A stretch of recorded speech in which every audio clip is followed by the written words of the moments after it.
creo que se iría a la casa, ella vive arriba. A arreglar. Que venga a sacar de la casa. A hacer los retoques.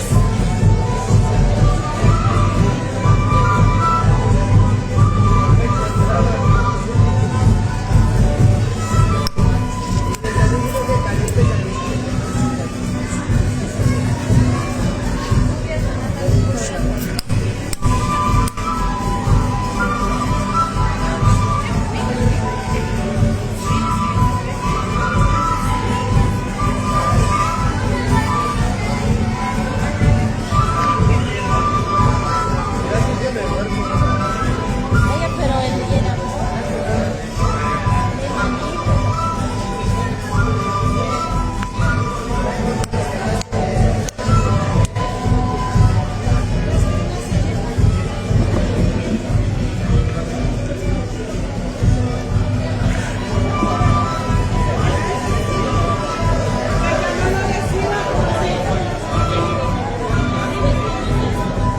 Así que botan las flores más Claro, las flores y ella se sienta antes ahí.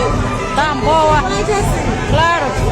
Chacha Marcausa. Respetuoso. ¿Cómo le va a hacer eso en la... Y le gritamos cuando se para la puerta caliente, caliente y no fue capaz de empujar esa puerta, salió por la que no se fue. Qué feo. Estamos esperando Y después se han dicho, ay, es que quién hizo esa bobada para esconder eso por esos senos. Pinga, naita marchina. Pinga, naita marchina. Tirados allá y se fue. ¿Cómo hace? Chaika, pinga, naita marchina. ¿Cómo va a hacer eso?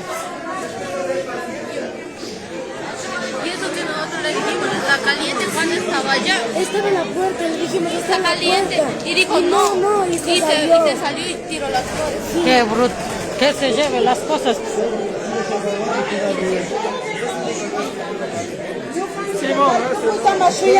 Con mucho respeto, Es que nosotros ya esperamos. ¿Cuántas horas no estamos esperando ya suficiente? Sí.